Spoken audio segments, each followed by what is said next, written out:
Gracias, presidente. Se han recibido los siguientes documentos. Un correo del presidente del sindicato Turnados Codelco División Ventana, señor Manuel Araya, de fecha 21 de abril, por el cual excusa la asistencia a la sesión programada para el día de hoy, debido a su participación en el Congreso de la Federación de Trabajadores del Cobre, a realizarse en la ciudad de La Serena. No obstante, solicita respetuosamente a la comisión considerar la posibilidad de reprogramar una nueva audiencia, dado que para el sindicato reviste gran relevancia exponer la situación actual de la División Ventanas tras el cierre de la fundición.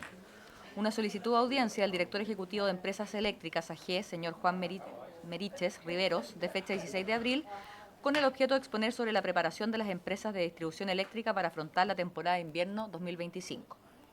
Una carta de la directiva de la Agrupación Nacional de Supervisores de NAMI, ANSE, de fecha 17 de abril, mediante el cual envían su opinión respecto al proyecto de ley que moderniza el gobierno corporativo de la Empresa Nacional de Minería. Hacen presente que si bien respaldan la idea de un cambio a la composición y responsabilidades de un nuevo gobierno corporativo, tienen serios reparos sobre el contenido, alcance y justificación de algunos artículos, los cuales se detallan en la carta que se adjunta para su consideración durante la tramitación de este proyecto. Asimismo, solicitan a poder asistir a la comisión a fin de entregar mayores detalles. Un oficio del secretario general de la Corporación de fecha 22 de abril, por el cual comunica que el diputado Patricio Rosas reemplazará en forma permanente al diputado Roberto Celedón. Una carta del presidente del Consejo Directivo del Coordinador Eléctrico Nacional, señor Juan Carlos Olmedo, de fecha 22 de abril, por medio del cual extiende una cordial invitación a los diputados y diputadas miembros de la comisión a una visita al Centro de Despacho Nacional del Coordinador Eléctrico Nacional en una fecha que la comisión estime conveniente. Otra carta del presidente del Consejo Directivo del Coordinador Eléctrico, de fecha 22 de abril, por medio del cual remite adjunto informe sobre el estado de obras nuevas y de ampliación de la transmisión de la región del Maule en respuesta a las inquietudes planteadas por el diputado Hugo Rey en la sesión anterior. Invitación al Seminario Interdisciplinario Derecho y Energía, Regulación y Desafíos en el Sector Eléctrico, organizado por el Programa en Derecho y Energía de la Universidad de Concepción. La actividad se llevará a cabo el martes 29 de abril a las 17:30 horas en el Auditorio Manuel Sangüesa Cruz, de la Facultad de Ciencias Jurídicas y Sociales de la Universidad de Concepción, Campus Concepción. Se adjunta programa. Y dos oficios de su excelencia el presidente de la República, mediante el cual retira y se presenta la urgencia suma para el despacho de los siguientes proyectos: el que perfecciona los sistemas medianos en la Ley General de Servicios Eléctricos y el que moderniza el gobierno corporativo de la Empresa Nacional de Minería. Y finalmente una nota del jefe del Comité Mixto Radical Liberal, de fecha 23 de abril, por medio del cual comunica que el diputado Luis Maya reemplazará al diputado Sebastián Videla durante la sesión de hoy. Toda la cuenta, presidente. Muchas gracias, secretaria. El acta de la sesión 123 se da por aprobada por no haber sido objeto de observaciones. El acta de la sesión 124 queda a disposición de las señoras diputadas y los señores diputados. Inmediatamente vamos a pasar a la orden del día y nos vamos a adelantar y vamos a ir al punto número 2 de la tabla, recibir a la ministra de Minería con el fin de que nos informe sobre las acciones llevadas a cabo para dar una solución a la grave situación que afecta a los titulares de una o varias pertenencias mineras cuya extensión total no excede las 500 hectáreas y que por diversas razones no han podido acceder al beneficio de la patente rebajada establecido en el artículo 142 ter del Código de Minería, incorporado mediante la ley número 21.649. Asiste de forma telemática la señora ministra de Minería, Aurora Williams, y está también junto a ella el director nacional de Serna Geomil, Patricio Aguilera. En orden a la premura del tiempo, ¿cierto? De la optimización del tiempo, secretaria, le vamos a dar inmediatamente la palabra. Sí, lo vamos a dejar para el final porque nos están esperando, nos pidieron premura del tiempo, que es la señora ministra, el señor director de Serna Geomil. Le vamos a dar inmediatamente la palabra a la señora ministra para que nos pueda introducir en el tema y después estar también atenta a las preguntas y al debate que se genere con esto. Señora ministra, tiene la palabra. Buenas tardes, presidente. Lo saludo a usted y por su intermedio a los diputados y diputadas presentes. Tal como usted señala, me acompaña el director nacional de Serna Geomil, Patricio Aguilera, y también se encuentra don Pedro Aguiló, que está junto a mí, no se muestra en pantalla, y también está don Andrés León, tanto del Ministerio de Minería como del Servicio Nacional de Geología y Minas, y conforme a la preocupación que nos presentaran respecto de esta situación de mineros que no habían presentado sus antecedentes para optar a patente rebajada, hemos buscado distintos ámbitos de acción, tal como lo señalamos en la sesión anterior a la cual fuimos invitados, y encontramos una vía que requiere naturalmente de la aprobación de la Contraloría General de la República, y el día lunes recién pasado ingresamos a Contraloría, toma razón, un decreto que nos permitiría abordar, en la medida que este decreto tenga toma de razón por parte de Contraloría, la situación que tiene que ver con los plazos de aquellos mineros que no han postulado. Quisiera señalar también, señor presidente, por su intermedio a la comisión, que esta solución se encontró, es la que estamos trabajando. No quiero decir que se encontró porque esto está en toma razón en Contraloría, así que voy a ser precisa en ese lenguaje. Dada la conversación que tuvimos con distintos diputados, diputadas, también senadores de las regiones en donde se desarrolla la pequeña minería, y eso nos permitió abordar a este camino que hemos emprendido y que esperamos que pueda tener éxito. Queremos reconocer ahí también un trabajo importante. Nosotros recibimos catastros de pequeños mineros que permitieron canalizar soluciones. En el catastro que recibimos, en particular de la diputada Daniela Chicardini, identificamos que había un porcentaje importante de mineros de menos de 100 hectáreas que podían tener una solución bien canalizada hacia una ley que hoy día existe y que es conocida como la ley de un 10 milésimo, que tiene un requisito en particular, y que es que la actividad esté en operación, pero eso le permite, identificamos por lo menos un 30% que podía postular a este espacio de un 10 milésimo, e inmediatamente habilitamos un proceso de difusión para aquellos que podían ser captados por este espacio de una norma legal vigente. Y luego captamos un espacio importante de mineros que no postularon por diferentes orígenes, o porque no se enteraron, o porque algunos pensaron que era automático. E identificamos un tercer espacio que eran algunos que habían tenido algunos problemas más bien de carácter procedimental, que se buscó resolver directamente por parte de Cernajomín, resolviendo aquellas situaciones de errores. Por lo tanto, de esa caracterización de tres tipos distintos, nos quedamos con este espacio, y si usted así lo estima, presidente, quisiera darle la palabra a Patricio Aguilera para que explique de qué se trata este camino que hemos iniciado. Sí, ministra, ningún problema. La palabra la tiene don Patricio. Señor presidente, por su intermedio, muy buenas tardes. Complementando lo que presenta la ministra, efectivamente se buscaron distintas alternativas, se conoció distintos tipos de problemáticas. Quisiera señalar que en el universo de concesiones y titulares de concesiones mineras de menos de 500 hectáreas, hoy día, según los catastros y atralmineros del Servicio Nacional de Geología y Minería, el 10% está en actividad minera. Entonces, lo que hemos recibido durante marzo es información tanto de efectivamente situaciones de que no postularon o que fueron rechazados, de mineros, pero también de personas que no postularon y que no tienen actividad minera hoy día, porque no significa que puedan tener actividad minera en el futuro. En relación a eso, lo que detectamos en la revisión de los antecedentes que nos hicieron llegar es que había la gran parte de los mineros que efectivamente están operando y no postularon. Hay muchos de ellos que son menos de 100 hectáreas. Por lo tanto, iniciamos una campaña inmediata y con nuestra dirección regional, en coordinación con las CEREMI de minería y con las delegaciones, se informó y se ha estado trabajando para recibir solicitudes de pequeños mineros que pueden usar la ley 19.719, y estamos en proceso de desarrollo. Ahora, respecto de los que son menos de 500 y tenemos información de que no postularon, eso le hicimos toda la revisión, como lo comentamos en la sesión anterior, y nosotros no teníamos facultad, dado como está escrito en la ley y el reglamento, para poder actuar unilateralmente. Por lo tanto, se buscó la solución que explica la ministra. Este es un cambio normativo, una modificación normativa que nos permitiría revisar aquellos que no postularon y también los que se fueron rechazados, porque también podrían participar del proceso los que fueron rechazados adjuntando los documentos.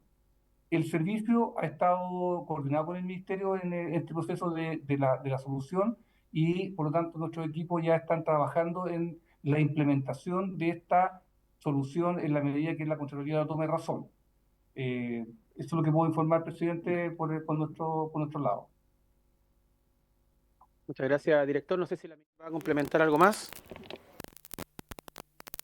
Señalar que esta modificación reglamentaria, que es una vía administrativa, nos permitía buscar este camino de gestión, pero que también tiene un espacio de tiempo importante, por cuanto, como lo señalamos en la vez anterior, la Tesorería General de la República, por norma, debe de informar a los tribunales al 1 de julio aquellos que no han pagado su patente. Y por ende, lo que nosotros buscamos es poder tener una adecuada tramitación en Contraloría General de la República. Pasada dicha fecha, también entendemos que procedimentalmente el remate procede más bien al año siguiente de producida el no pago de la patente. Por lo tanto, tenemos este espacio de tiempo, que es el espacio de tiempo que esperamos que efectivamente Contraloría pueda tomar razón y ayudarnos a resolver esta situación. Eso es lo que pudiera agregar el presidente. Bien, ministra, muchas gracias. Vamos a dar la palabra. Primero el diputado Mulet, luego la diputada Chicardini, que me han solicitado la palabra para hacer las consultas pertinentes. Diputado Mulet tiene la palabra. Muchas gracias, señor presidente. Buenas tardes, señora ministra, director. Yo creo que durante la discusión de este proyecto de ley vimos el problema que se iba a generar, y recuerdo que hubo una indicación que presentamos aquí en la sala de comisiones y que después el gobierno la cambió en la sala de la Cámara, y que tenía que ver cómo acreditar precisamente el trabajo. Aquí de esta comisión, por una indicación que presentamos con otros parlamentarios, se señalaba que bastaba una declaración jurada, pero después se cambió en la sala por indicación del Ministerio en el sentido que había que acreditarlo de otra manera. Digo esto porque se iba a generar, y previmos una situación de esta naturaleza durante la discusión. Y lo digo por responsabilidad nuestra, porque nosotros, obviamente, junto al gobierno, hicimos este conjunto de modificaciones a propósito del proyecto de ley que venía el gobierno de Piñera, que tenía obviamente graves implicancias para los pequeños mineros, fundamentalmente. No quiero decir que no es un problema heredado, es un problema heredado del gobierno anterior a propósito de la ley que todos sabemos que buscaba el financiamiento de las pensiones garantizadas, y que había un compromiso, ¿cierto?, de modificar estos artículos, que los discutimos incluso cuando se estaba aprobando. Aquí está Daniel, y me acuerdo que hubo un acuerdo, ya se recordará de esa naturaleza, cuando se estaba aprobando eso, de quién iba a ser la primera ministra de Minería, de cambiar las cosas. Eso ocurrió en el 2022, por lo que recuerdo. Pero bueno, no se hizo. Yo digo esto porque creo que estamos llegando un poco tarde, pero me alegro que en la modificación del decreto reglamentario está facilitándose esas cosas para que con una declaración jurada, entiendo, los dueños de hasta 500 hectáreas puedan acreditar, ¿cierto?, acceder al beneficio. Así lo entiendo de acuerdo a la modificación reglamentaria que estoy viendo aquí que me pasó el señor presidente. Y en segundo lugar, entonces creo que eso facilita y ayuda bastante, creo que es importante. Quizá el problema mayor también es de comunicación, que sepan los pequeños mineros, en fin, y eso también tiene que ver con la divulgación que se tiene que hacer. Y en segundo lugar, la pequeña patente minera, que es un artículo permanente, nunca se tocó, así que está plenamente vigente. Eso lo vimos durante la discusión. Esa pequeña patente es del año 2000, parece que se modificó el Código de Minería, de manera que todos los dueños de 100 hectáreas o menos que califiquen ¿cierto?, tienen derecho a esa patente mínima de un 10 milésimo de UTM por hectárea, creo que, me puedo equivocar en el número, que es muy importante. Pero eso no se tocaron, de manera que eso están plenamente vigentes. A veces hay gente que no postula y otro tipo de cosas ahí, pero es importante decirlo. Y los de 500 quiero entender, perdone que repita, pero que quede clara la pregunta, ¿va a bastar con la declaración jurada que dice la modificación reglamentaria para acreditar que, digamos, que cumple los requisitos para poder optar a estos 5 años, ¿cierto?, de no modificación de la patente? ¿Ah? Esa es la pregunta concreta, ministra y señor director. ¿Ah? Gracias.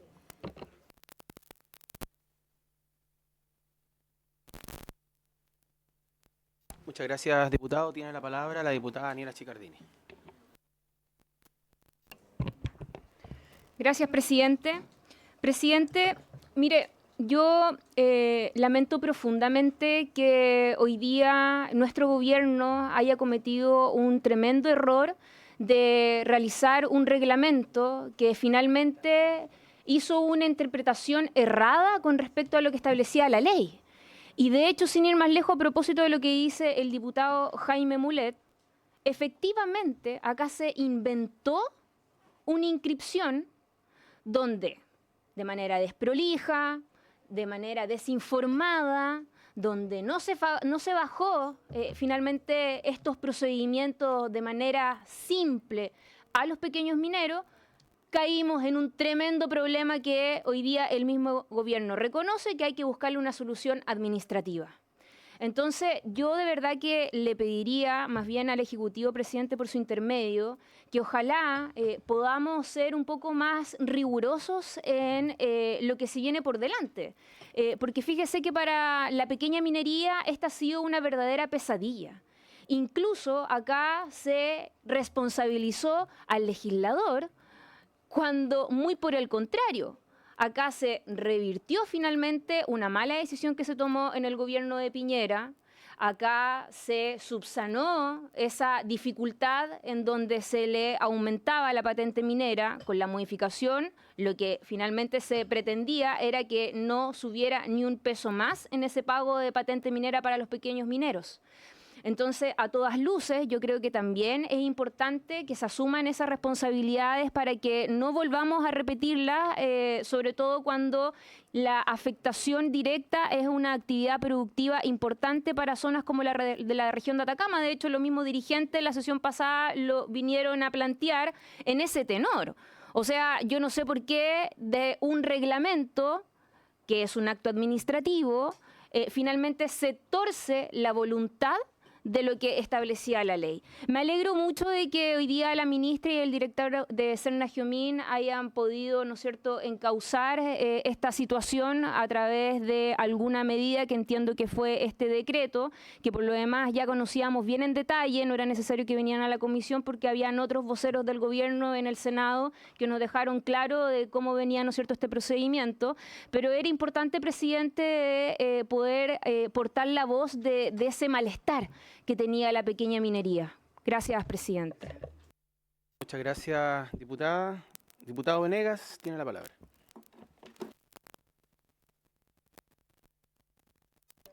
Presidente, sí, efectivamente, tal como lo han dicho los dos diputados que me antecedieron, tanto el diputado Mulet como la diputada Chicardini, lo que yo noto, en definitiva, que aquí hay ciertas desprolijidades respecto del compromiso real con la pequeña minería. Y eso es doloroso porque aquí hay distintas posiciones políticas que se enfrentan en la Cámara y cada uno defiende sus respectivas posturas y a cierto electorado determinado. Y mi electorado es, o la gente que yo trato de representar precisamente son los pequeños y los medianos mineros. Y cuando ya se discutió este tema de las patentes el año pasado, incluso nosotros fuimos capaces de ser bastante proactivos y colaboradores respecto de esta discusión. Entonces hoy día cuando se tergiversa a través de un decreto de esta naturaleza, lo que se pone es una complicación tremenda a los pequeños, sobre todo a los pequeños mineros. Y yo creo que esto no es una cuestión aislada, y eso es lo más complejo, ministra, por su intermedio, señor presidente. Porque la semana pasada estábamos discutiendo, y así también vamos a seguir discutiendo lo relativo al gobierno corporativo de ENAMI, donde también el sentir mayoritario de los pequeños y de los medianos mineros ha sido contrario precisamente a esa ley por la manera en donde se está focalizando en la finalidad y la función que tendría o que a la cual se estaría orientando, presidente, el trabajo precisamente de lo que debe desarrollar la actividad de fomento por parte de ENAMI, del fomento real y no de ser una empresa de otra naturaleza. Entonces yo quiero dejar de manifiesto que a mí también me desagrada un poco esta suerte de atmósfera que se está creando respecto de los pequeños y los medianos mineros. Y yo me siento parte de este gobierno y quiero contribuir a que este gobierno le vaya bien. Pero eso significa, por lo tanto, que mi lealtad tiene que ser con la crítica necesaria respecto de restablecer este tipo de situaciones. Y yo siento que en el ambiente se están colocando cuestiones controvertidas, polémicas y que dificultan un buen entendimiento con el mundo que representamos, que es el de la pequeña y la mediana minería. Gracias, señor presidente. Bien, muchas gracias, diputado. Bien, y yo voy a tomar la palabra también y voy a hacer unas preguntas a la ministra respecto a este tema. Lo primero, creo concordar con lo que se ha señalado acá respecto a que no, estamos o llegamos un poco tarde con esto. Hay un malestar en la pequeña minería porque según lo que yo entendí o lo que yo he podido captar de ellos, es que se hizo o se hace pasar por un proceso innecesario. Todo este proceso de incertidumbre, de malestar, lo sienten como de dolor, dice el diputado Mulet acá también, porque se comunican con nosotros los pequeños mineros y es, según nuestro punto de vista, absolutamente innecesario, pudo haber sido mejor. Pero bien que se haya allanado el gobierno a través del Ministerio, también de la Dirección Nacional de Cernagiomín, a buscar soluciones. Eso también hay que destacarlo. Y en ese sentido concordamos que la solución más rápida, la más concreta, era a través del reglamento. Cualquier otra cosa más profunda tiene que ser una corrección de ley y eso tiene otros tiempos y evidentemente quedábamos fuera de cualquier solución realmente buena para el mundo de los pequeños mineros. Yo quiero plantear 3 preguntas, ministra, y son cosas muy específicas. Lo primero es que quiero saber qué pasaría o qué pasa con los pequeños mineros que ya pagaron su patente, que ya la pagaron, digamos, en las circunstancias en que se conocen actualmente. Pensando en que si hubiese estado vigente todo lo que estamos tramitando hoy día, evidentemente hubiesen tenido una rebaja. Quiero saber qué pasa con eso, si van a tener algún tipo de condonación o un abono a la patente siguiente, algo que les pueda a ellos beneficiar, porque se sienten que en el fondo es castigado el que cumple. Y en este caso nosotros queremos buscar una solución también para eso. En la consulta número 2 es que hay 2 aspectos que a nosotros nos preocupan que hayan quedado ahí en el artículo del decreto número 7, que tiene que ver con la consanguinidad y con la computación de los hectariajes en cuanto a que se puedan sumar una pertenencia a otra por consanguinidad o en un mismo RUT comercial o personal también. En el caso de la pequeña minería hay muchas personas que son individuos, digamos, o lo hacen en forma individual, personalidades jurídicas personales, digamos. Y quedó por lo que se entiende ahí en la redacción, quedó eso, pero también quiero plantear de que evidentemente reflotar la idea de que tuvimos acá y el acuerdo que tomamos de trabajar en una mesa técnica, ya pensando en una modificación de largo plazo de la ley. Y yo creo que por ahí podría ser, pero quiero hacerle la consulta respecto a esos 2 puntos que quedaron en el segundo artículo del decreto número 7. Y también algo entendí recién, ministra, en su presentación, de que no hay en este rato ningún proceso de remate, pero también es una consulta del mundo de la pequeña minería en que en caso de que hubiese algún remate en camino, digamos, en proceso, si estos beneficios en un momento determinado, pueden ser utilizados para detener ese proceso y acogerse a los pagos que corresponden, deteniendo cualquier tramitación de remate. Esas 3 cosas, ministra, más alguna otra consulta que haya hecho los diputados que me antecedieron, le doy la palabra. Gracias, presidente.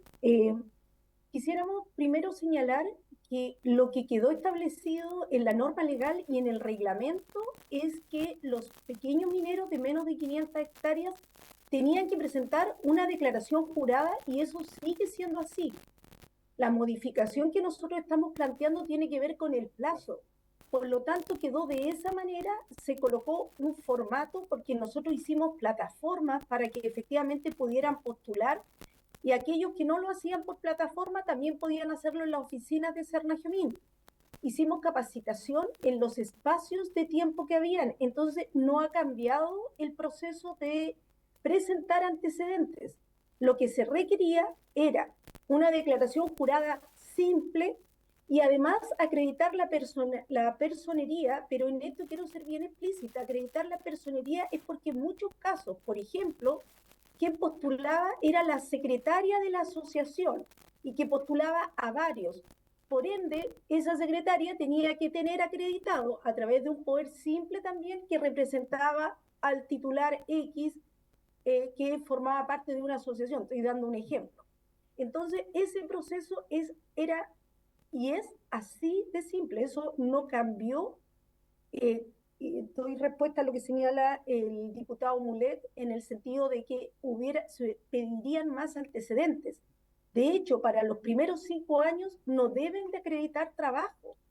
Solamente bastaba con que indicaran que era un titular de menos de 500 hectáreas a través de esta declaración y que sigue siendo de igual manera, dado que el cambio que introduce el Decreto Supremo número 7 de ser aprobado por la Contraloría General de la República, lo que hace es ampliar el plazo. Solamente aquello. Y quiero recordar también, presidente, que la discusión de este proyecto de ley lo hicimos en agosto, debiendo modificar la ley al 31 de diciembre, es decir, con un espacio muy breve y contamos con el apoyo de los diputados y diputadas de esta comisión, mayoritariamente representantes del sector de la pequeña minería. Luego, esta ley debía generar reglamentos. Esta modificación a la ley nos obligó a generar 3 reglamentos, de los cuales 2 están dictados y un tercero lo estamos revisando para someterlo también a su dictación. Estos reglamentos tenían que ver primero con aquellos mineros de menos de 500 hectáreas y además que íbamos a entender por trabajo, considerando el 100% de las pertenencias mineras y entendiendo que los menos de 500 no tenían que acreditar trabajo. Por lo tanto, la dictación de dichos reglamentos y luego su toma de razón en Contraloría involucró 7 meses de trabajo, quedando solamente el resto del plazo para poder hacer este trabajo, temas que explicitamos que tenían ese nivel de urgencia, dado que los antecedentes tenían que presentarse al mes de noviembre del año pasado. Entonces, esos fueron los espacios de trabajo. El proceso de presentación de antecedentes es muy simple, muy básico y sigue siendo así. Es lo primero que quisiéramos señalar, señor presidente, por su intermedio a la comisión respecto de la consulta del diputado Mulet y también señalar que un 10 milésimo es tal cual como lo señaló una ley antigua, pero también nos damos cuenta del bajo conocimiento que existe respecto de dicha ley, dado que el catastro que nosotros tuvimos a la vista de la diputada Chicardini, que abarcó del orden de 70, 80 pequeños mineros, mostraba que una parte importante podría calificar en dicho ámbito de acción. La problemática que nosotros hemos visto en lo que hemos conocido del orden de unos 200 reclamos que hemos identificado, tiene que ver fundamentalmente con personas que no llenaron dicha declaración y acreditaron la personería, entendiendo que la personería era un poder simple por si otro hacía la presentación. No era más que eso. Esa es como la respuesta que quiero dar. También señalar a la diputada Chicardini su preocupación. Nosotros reconocemos el trabajo que hizo por su intermedio, presidente, la diputada, por cuanto nos permitió identificar uno a uno un universo aproximado de 80 pequeños mineros que pudimos clasificarlo en estas tres grandes temáticas que hemos planteado. Respecto de su consulta, ¿qué ocurre con aquellos que ya pagaron? Yo quiero pedirle, presidente, que lo responda Patricio, pero yo quiero hacerme cargo de su otra pregunta que tiene que ver con la consanguineidad. El tema de consanguineidad está consagrado en la ley de 1/10 milésimo. Por lo tanto, debíamos tener una coherencia respecto de las normas legales. Si nosotros no incluíamos consanguineidad en menos de 500, también lo que nos ocurría es que sí se le exigimos a los menos de 100 y no a los menos de 500.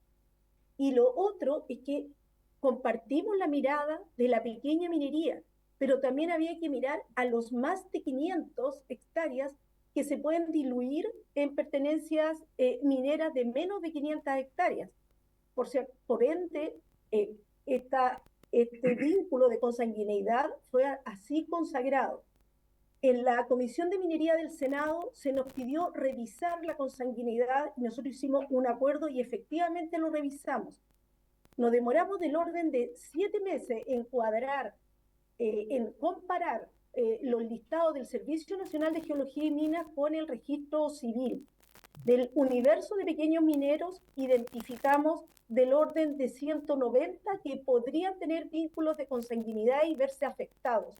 Y lo que hicimos fue presentar un proyecto de ley en la Comisión de Minería y Energía del Senado que rebajó la exigencia de consanguinidad. Nosotros teníamos segundo nivel de consanguinidad y, tercer nivel de consanguinidad y segundo de afinidad. Lo bajamos al segundo nivel de consanguinidad y al primer nivel de afinidad, de manera de poder disminuir los que potencialmente se puedan afectar. Pero tal como lo señalamos en la discusión del proyecto de ley, nosotros miramos a los pequeños mineros, nos hacemos cargo de los pequeños mineros, pero también hay que mirar a los de más de 500 que en la práctica no diluyan su propiedad a través de estos vínculos, dejando además a los de menos de 100 con mayores exigencias que a los de menos de 500. Ahí queda un universo intermedio complejo. Y respecto de la potencial devolución de aquellos que ya han pagado, presidente, si usted así lo permite y la comisión, le pediría a Patricio que pudiera responderlo. Sí, ministra, Patricio, por favor. Del presidente, por su intermedio, señalar que si se aprueba este decreto que está en trámite, nosotros ya tenemos todo dispuesto para poder implementarlo a partir de que se publique en el diario oficial, y entendemos que si la persona fue rechazada, también va a poder postular al igual que los que no postularon. Eso es lo que leemos del texto del decreto. Por lo tanto, si hay algunos titulares, como hemos sabido, que pagaron las 4 veces de todas maneras, pero estaban rechazados, ellos van a poder postular. Nosotros vamos a analizar esa postulación, vamos a ver su declaración con su personería y le vamos a informar directamente al titular y a tesorería que esa persona recibe el beneficio. Por lo tanto, nosotros en paralelo lo que hemos estado haciendo desde hace mucho tiempo es coordinarnos con tesorería y vamos a seguir coordinándonos con ellos para varias materias. Una, para efectivamente compartir los correos, la información, los datos precisos para poder no solamente informar de manera oportuna al titular y a la tesorería para que actúen ellos en consecuencia cuando vean rebajada la patente, sino que también para poder iniciar el proceso de comunicación de esta etapa. Y ahí yo quisiera destacar que el aporte que han entregado las diputadas, diputados, senadores y senadoras respecto a esta materia ha sido bastante importante y esperamos que cuando hagamos la difusión también nos puedan acompañar en este proceso de difusión en la región. Sí. Una tercera pregunta que tenía que ver con el remate. Sí. Lo que nosotros visualizamos, entendiendo también que aquí hay distintos poderes del Estado que están que deben de cumplir las funciones que corresponden. Hoy día probablemente de producirse remates son remates de pertenencias mineras, porque hemos recibido algunas situaciones de impagos de años anteriores, ¿ya? Entonces quisiéramos primero aclarar que las de este año que no se han pagado, que esperamos en este espacio de tiempo, lo que estamos en este momento conversando, pasan a tribunales el 1 de julio. Y luego allí, bueno, será ese poder del Estado quien desarrolle su trabajo, pero entendemos naturalmente que hay prioridades respecto de aquellas que son de años anteriores. No podemos asegurar que no va a ocurrir, pero entendemos que también hay un tema de distintos espacios de tiempo. Bien, muchas gracias, ministra. ¿Alguien más quiere la palabra? Sí, antes de poder despedir a la señora ministra. Bien, señora ministra, director, muchas gracias. Este tema, usted sabe, es un tema dinámico. Vamos a estar a la espera de la toma de razón de Contraloría y cualquier novedad o alguna información que necesitemos, le ruego que nos hagan llegar y también nosotros también le vamos a estar haciendo las consultas pertinentes. Muchas gracias, ministra. Muchas gracias, director. Muchas gracias, presidente, por su intermedio a la comisión. Muchas gracias, ministra. Bien, vamos a hacer un pequeño receso de 2 minutos para la conexión del segundo invitado para ver para el segundo tema. El segundo tema es, tenemos... Recibieron al consultor Juan Ignacio Guzmán a fin de que se refiera a la situación actual de la minería en el país, con especial mención en proyectos mineros tanto públicos como privados programados o en ejecución. Los 2 minutos de receso y volvemos.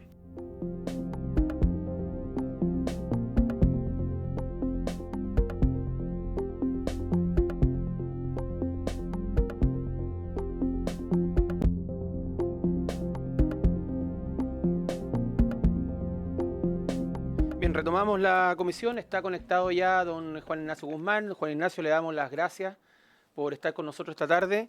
Inmediatamente le vamos a dar la palabra para su presentación y después le vamos a pedir también su voluntad para responder las preguntas y todos los análisis y el debate que podamos tener. Adelante, Juan Ignacio. Muchas gracias. Buenas tardes a todas las diputadas y diputados. Me pidieron hacer esta presentación respecto al estado de la minería chilena y en particular respecto a los proyectos. Y la verdad es que el tema es muy amplio, pero me gustaría partir diciendo que si bien Chile es, como ustedes saben, un país minero y tenemos muchos minerales de importancia mundial, voy a concentrar los esfuerzos en los minerales que concentran gran parte del el impacto social de la minería en el país y la recaudación fiscal, que son el cobre y el litio, ¿ya?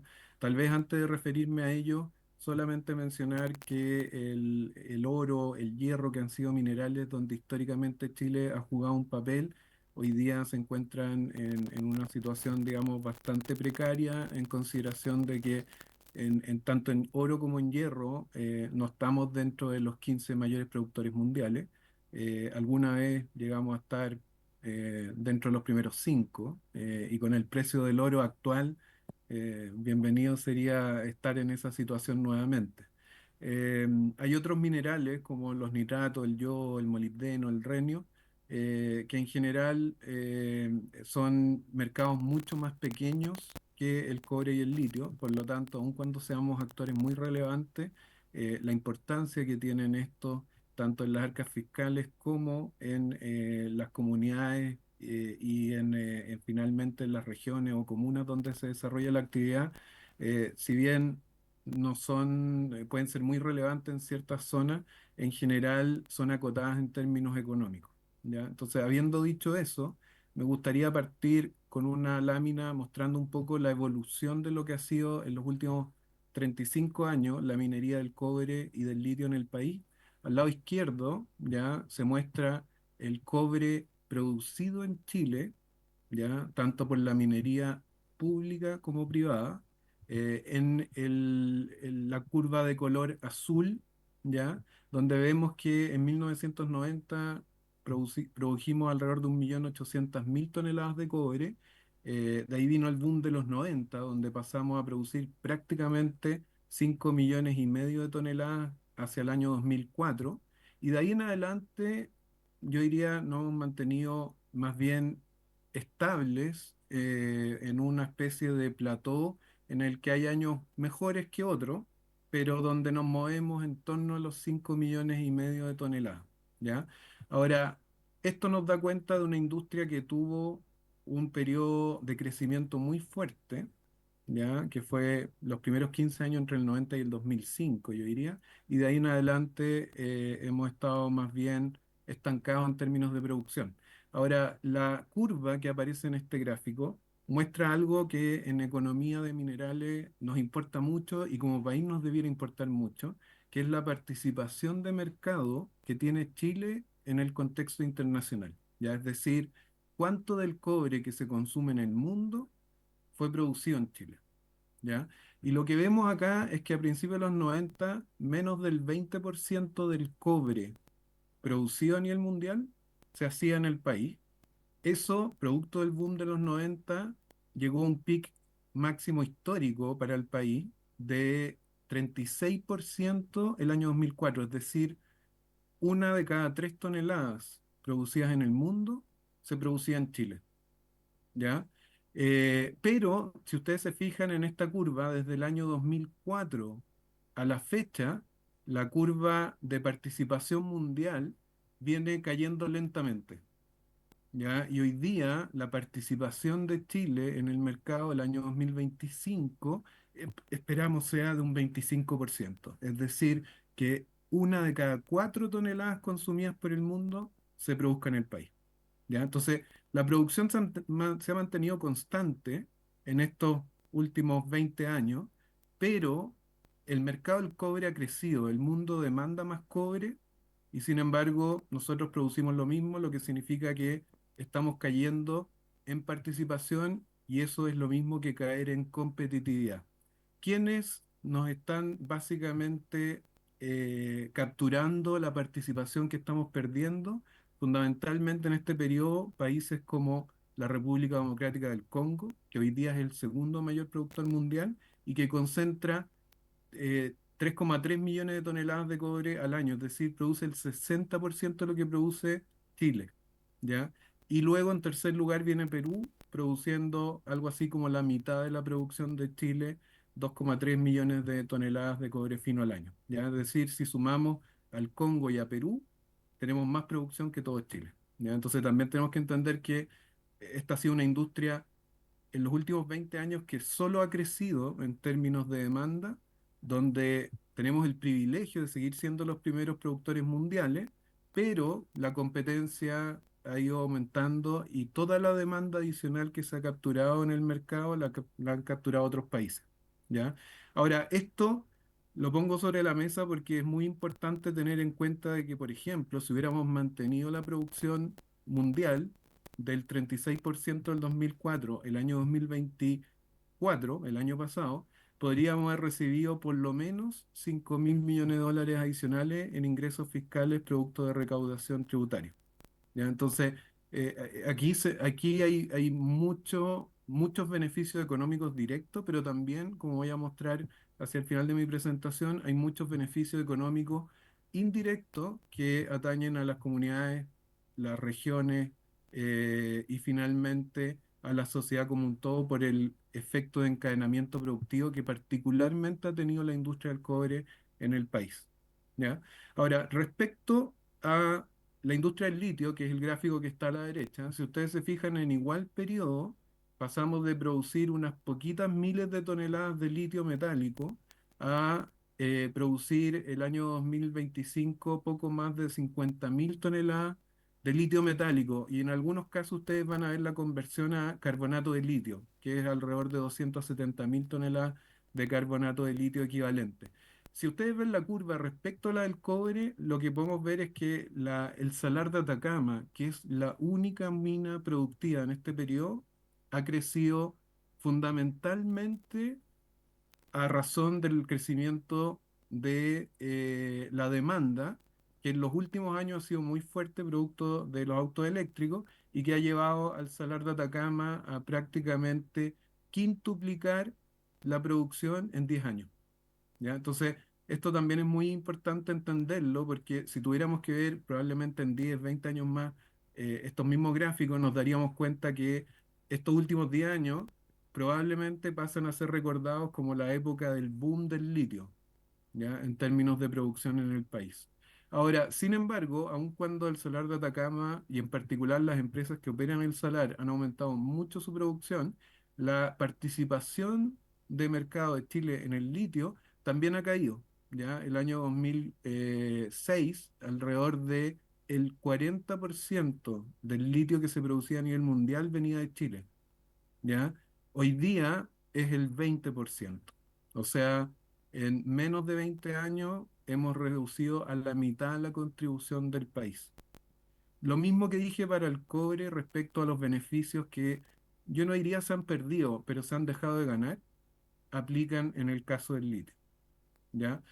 Ojo que tenemos recursos geológicos todavía muy ricos en cobre y mucho más ricos en litio, ya para pensar de que en este periodo de tiempo podríamos haber hecho tal vez aportes mayores en términos productivos y obviamente aportes sociales mayores a partir de esta mayor producción, ¿ya? Luego, en esta lámina estoy mostrando un poco, y ahora me voy a enfocar en el cobre, algunos de los desafíos que explican por qué el cobre se ha estancado en los últimos años, ¿ya? Porque al final del día, si no entendemos la causa de por qué uno se ha estancado y el otro ha crecido, es difícil tomar acciones desde el mundo empresarial, desde el mundo legislativo, etcétera, para apuntalar en la dirección que al país le convenga. Lo primero respecto al cobre es que el contenido de cobre, que en minería llamamos ley, en la roca, ya ha ido cayendo sustancialmente en Chile, y eso es lo que viene dado por esta curva azul, ya, donde vemos que el año 2003, por cada 100 toneladas, mejor dicho, para extraer 1 tonelada de cobre, necesitábamos extraer alrededor de 100 toneladas de roca de una mina, ¿ya? Porque la ley era aproximadamente 1%. Hoy día, la minería que produce cobre en el país tiene leyes de 0,6, es decir, para extraer la misma tonelada de cobre necesitamos sacar algo así como 160, 170 toneladas de roca. Entonces, el mismo producto final requiere mayor esfuerzo, requiere mayor cantidad de camiones, de gente, de como las minas se han ido profundizando, requiere viajar distancias más largas, como comparado con 20 años atrás, antes sacábamos agua del subsuelo y hoy día básicamente por las condiciones hídricas del país eso no se puede. Ahora las empresas tienen que ir a sacar agua desde más lejos, bombear, todo eso tiene costo. Entonces, claro, lo que ha ocurrido con esta baja en las leyes y las condiciones básicamente que se han requerido para explotar esta minería, los costos han subido muchísimo, que es la curva roja, que muestra que entre el 2003 y el 2012, básicamente los costos prácticamente se cuadruplicaron en el país. Y de ahí en adelante, si bien había una baja significativa entre el 2011 y el 2020, que yo atribuiría fundamentalmente a la devaluación del tipo de cambio, porque estos costos están en dólares y finalmente gran parte de los costos de la operación están en pesos. Entonces, claro, en este periodo de tiempo el dólar pasó de menos de 500 dólares, o sea, 500 pesos por dólar, a aproximadamente 1000. Entonces, gastando los mismos pesos, en realidad yo tengo la mitad de dólares. Entonces acá hay un efecto que la devaluación del tipo de cambio esconde, pero la verdad es que si uno piensa en el nivel de esfuerzo que requiere producir 1 tonelada de cobre en Chile, ese nivel de esfuerzo solo ha ido creciendo en este último tiempo, entre otras cosas porque no tenemos tecnologías nuevas que nos permitan hacer cambios en los procesos para poder requerir menos esfuerzo con el objetivo de traer la misma cantidad de toneladas. Desde la pandemia en adelante, ¿ya? Y esto responde a un periodo más bien inflacionario del mundo, lo que vemos es que la tendencia al alza se ha retomado, ¿ya?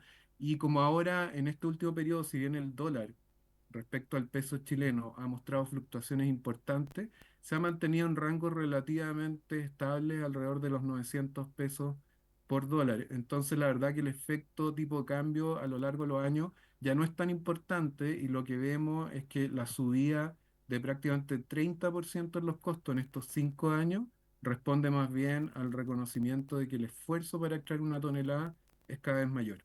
¿Ya? Entonces, eh, ¿qué quiero decir con esto y por qué estas dos figuras son, o estos dos series de tiempo son tan importantes? Porque en definitiva, si nosotros queremos explicar por qué no hemos podido crecer, ¿ya? Tenemos que entender qué qué están haciendo las empresas, tanto privadas como públicas, para crecer. Y la verdad es que si nosotros vemos la inversión al lado derecho, tanto de la minería estatal, fundamentalmente Codelco, con alguna contribución de NAMI menor, y la minería privada, lo que vamos a ver es que las inversiones han ido en el sentido contrario a la producción. O sea, cuando producíamos mucho, no invertíamos tanto. En los últimos 15, 20 años hemos invertido más que en toda la historia. ¿Ya? Ahora, ¿por qué? Porque para mantener la capacidad de producir la misma cantidad de cobre final, necesitamos hoy día tener plantas 60% más grandes, minas 60% más grandes, y inversiones en infraestructura que antes no requeríamos, como el agua de mar, y que ahora son fundamentales. Entonces, el negocio se ha vuelto más costoso en Chile, ¿ya? Lo que obviamente nos lleva a que, aunque se hayan hecho las inversiones para mantener la producción, no podamos crecer, ¿ya? Y a consecuencia de eso, pese a que estamos vendiendo un producto que el mundo cada vez necesita más, Chile en los últimos 20 años no ha sido capaz de aumentar la producción, ¿ya? Ahora, la buena noticia, ¿ya? Es que si ustedes se fijan en la curva azul, que es las leyes promedio del país, esa curva se va achatando en el tiempo. ¿Qué quiero decir con esto? Que en los próximos 10, 15 años vamos a movernos de un 0,6 a un 0,5, no vamos a bajar a la mitad, ¿ya? Y por lo tanto no vamos a requerir tantas inversiones para mantener el nivel productivo, lo que nos abre la oportunidad de, si invertimos más, poder realmente aumentar la capacidad de producción. ¿Ya? Voy a hablar ahora un poquito respecto a cómo se ve el futuro de la producción y me voy a referir ahora a los proyectos. ¿Ya? Si nosotros vemos el futuro de la producción de cobre en Chile, y en este gráfico mostramos la proyección, primero en el color azul, considerando solamente, perdón, eh, considerando únicamente las minas que son, eh, que son existentes, es decir, estas son las minas que hoy día están produciendo, tanto de Codelco como privadas, ¿ya? Y lo que vemos es que en general las minas que hoy día están produciendo hasta el 2026 se van a mantener produciendo casi lo mismo, un poquito más tal vez por la entrada de algunas minas nuevas, como el proyecto Rajo Inca, que debiera entrar este año, y el proyecto Quebrada Blanca, que todavía está en una etapa de rampar hasta alcanzar el máximo de su producción. Pero de ahí, después del 2026, si no hay nuevas inversiones, ¿ya? La producción empieza a caer. Y empieza a caer desde los 5,5 millones de toneladas a aproximadamente 4 millones de toneladas al final de esta década. ¿Ya? Entonces se pierde 1,5 millones de toneladas simplemente porque las leyes siguen cayendo, ¿ya? Y necesitamos más inversiones. Ahora, afortunadamente, el país ya cuenta con proyectos que están aprobados en las empresas, vuelvo a citar a Codelco y a las empresas privadas, que de alguna forma van a venir a paliar la baja en producción natural por la caída de las leyes. Eso es lo que nosotros llamamos los proyectos base, que es esta curva celeste que se le suma a la producción actual. Ahora, ¿de qué proyectos estamos hablando acá? Fundamentalmente en el caso de Codelco, estamos hablando de los proyectos estructurales, ¿ya? Que son expansiones de las minas existentes. Chuqui Subterráneo, Andes Norte, Diamante, Andesita, eh, y eventualmente también Rajo Inca. Todos esos proyectos ya están considerados en esta proyección y lo que esperamos es que se materialicen a buen término. ¿ya?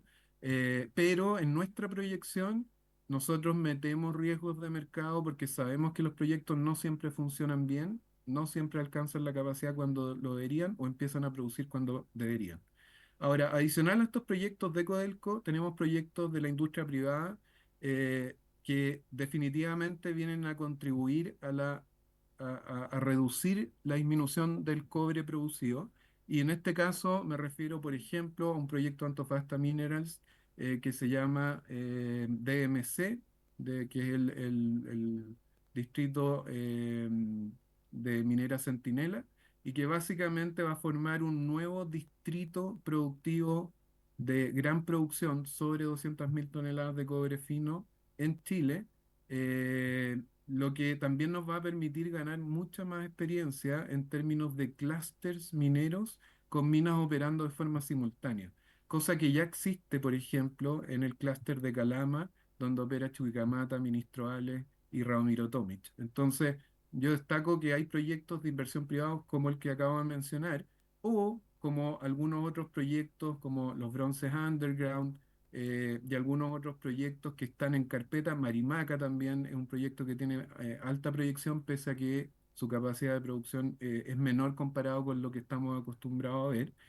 Pero en el pipeline de proyectos nuevos que hoy día están en etapas más tempranas, lo que nosotros llamamos proyectos probables, posibles o potenciales, son proyectos que no están validados por los directorios de las empresas a los que participan.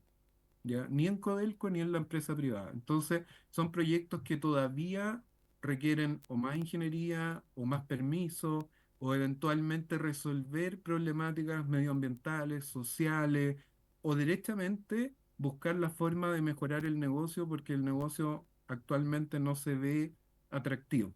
¿Ya? Entonces, cualquiera sea la problemática, lo que llamamos proyectos probables, posibles y potenciales, son proyectos a los que les falta. Son proyectos en los que se requieren destrabar elementos para materializarlos. Y esos elementos no necesariamente responden a regulación. En el último tiempo hemos hablado mucho, y me imagino que ustedes han discutido mucho más, el tema de la permisología, ¿ya? Pero la verdad es que la permisología, siendo muy importante y algo que debiéramos tratar de efectivamente revisar a la baja, en términos de, no de el fondo de los permisos, sino que probablemente la complejidad del sistema y la incertidumbre que acarrea a los inversionistas. Yo creo que es muy importante también liderar algunos cuellos de botella que hoy día tienen las propias empresas, ¿ya? Porque en esta industria, si hay algo que hoy día tenemos y que quedó claramente establecida la semana antepasada durante la cena SESCO, es que hemos instalado en el país una capacidad de infraestructura no solamente vial, minera, de proceso, sino que también logística, que hace pensar que en la medida que logremos buenos acuerdos de cooperación entre las empresas, ya vamos a poder efectivamente viabilizar algunos de estos proyectos que hoy día no son o tan económicos o no tienen los espacios suficientes para desarrollarse o derechamente les falta agua y el proyecto al lado tiene agua. Entonces, yo creo que para poder llevar a cabo estos proyectos y que efectivamente el país logre mantener la capacidad de producción de aquí a los próximos 10 años, que si se fijan en este gráfico, en el mejor de los mundos, podríamos mantener la capacidad en un poquito más de 5 millones, necesitamos recurrir a todos los esfuerzos privados y públicos para poder mantener la producción y de esa forma que la industria siga aportando al país. ¿Ya? Denme un segundo para sacar el puntero. Respecto al litio, la situación, yo diría, es distinta, porque en el caso del litio, la proyección que tenemos es que la producción de litio debe ir a aumentar en los próximos 10 años, ¿ya? ¿Por qué? Por varias razones. La primera es porque en el Salar de Atacama, que no olvidemos es la única mina activa que tiene el país, existe un plan de crecimiento que ya se está llevando a cabo, ¿ya? Que debiera llegar a su máxima producción en el 2027 y luego del acuerdo entre SQM y Codelco, desde el 2031, están planificadas inversiones para cambiar el proceso metalúrgico de tal manera de aumentar la producción sin extraer más salmuera, ¿ya?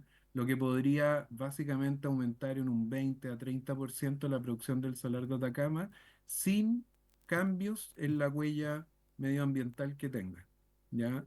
Ahora, ese es un tema. El segundo gran tema es la Estrategia Nacional del Litio, donde efectivamente vemos que hay esfuerzos públicos privados con el objetivo de liberar la restricción histórica que ha tenido este sector para poder producir más litio, que es básicamente una restricción constitucional, como ustedes saben, y que ha hecho que en la práctica perdamos muchas oportunidades de crecimiento en el pasado, ¿ya? Eh, Liberada la restricción de poder entrar a un salar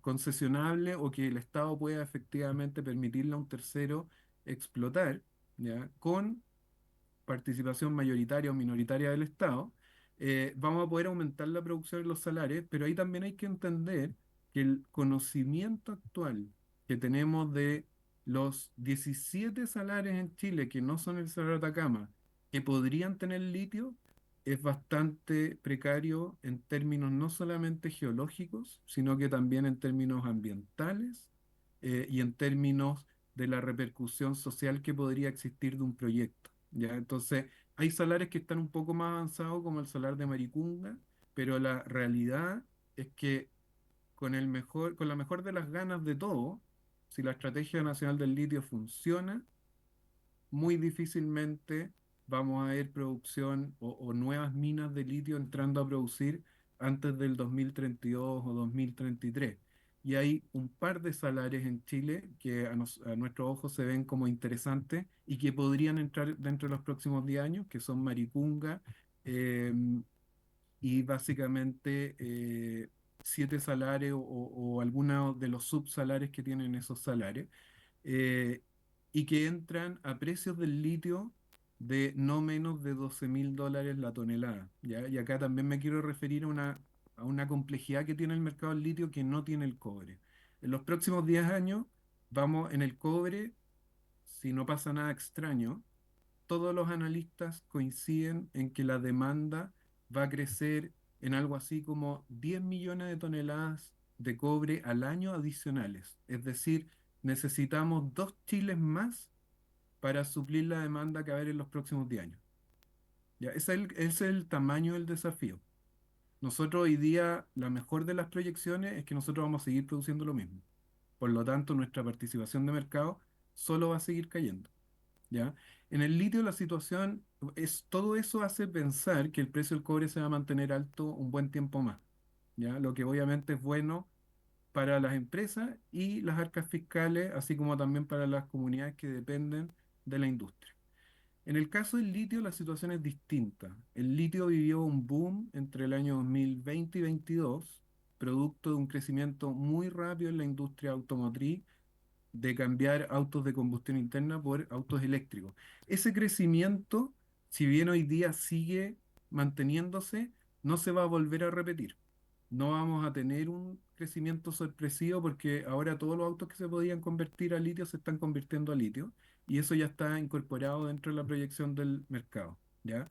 El problema es que la subida de precios del 2021-22, donde el precio del litio llegó hasta multiplicarse por 10 lo que había sido históricamente, ¿ya? Es como si el precio del cobre hoy día subiera de $4 a $40, ¿ya? Eh, Conllevó a un gran esfuerzo internacional por buscar alternativas para el litio en términos tecnológicos y, por ejemplo, se están lanzando al mercado baterías de sodio que no usan litio y que tienen, por ahora, mejores atributos que las baterías de litio. ¿Ya? Por otro lado, esto también conllevó a que gran parte de la exploración geológica del mundo se concentrara en buscar litio.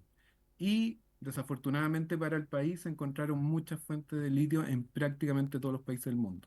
¿Ya? Entonces hoy día hay una cartera de 150 proyectos internacionales donde Chile, estaba leyendo las noticias, el Ministerio de Minería acaba de asignar 3 proyectos bajo el alero de la Estrategia Nacional del Litio, por lo menos eso es lo que decía el Mining Journal, y en el resto del mundo hay 150 proyectos. Si sumamos la producción de los 150 proyectos, si todos los proyectos entraran, básicamente inundaríamos el mercado del litio porque todos estos proyectos suman como 5 veces la cantidad de litio que el mundo requiere.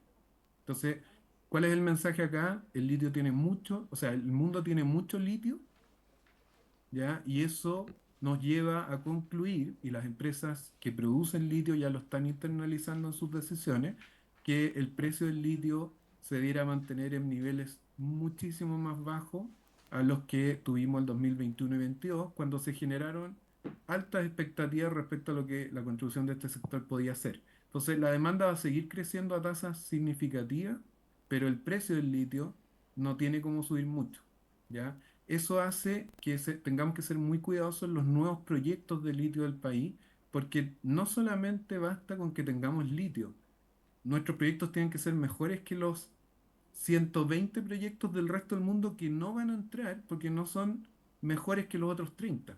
Entonces, estamos compitiendo 3 proyectos contra 150 proyectos fuera de Chile y es una competencia brutal donde las empresas que invierten en la industria y que saben operar salares, básicamente, si no operan en Chile, van a operar en Argentina, en China, en Estados Unidos, o van a derechamente a meterse a operar en, en minas de litio de roca que se han descubierto en todos los continentes. ¿Ya? Entonces, la visión que los analistas tenemos en general de la industria del litio, si bien no es unánime, pero yo diría cada vez más se está asentando, y sin duda es la mía y la de mi empresa, es que la industria del litio pasó por un boom, ese boom se acabó, y de aquí en adelante tenemos que competir con muchísimos proyectos a nivel internacional en un mercado que además, producto de las tarifas del presidente Trump en Estados Unidos, va a crecer menos de lo que, de lo que creíamos iba a crecer, porque acá el primer afectado con las tarifas es el litio, no el cobre, producto de que al imponer tarifas los autos eléctricos, no van a haber autos que se vendan de China a Estados Unidos o viceversa, y eso va a reducir este año en alrededor de un 15% la demanda de autos eléctricos a nivel mundial, lo que implica que vamos a necesitar un 15% menos de litio. ¿Ya? Entonces, el mercado del litio es un mercado tremendamente desafiante desde el punto de vista de producir y ganar dinero. ¿Ya? El Salar de Atacama es una excepción porque es la mejor mina del mundo. Es la escondida del cobre.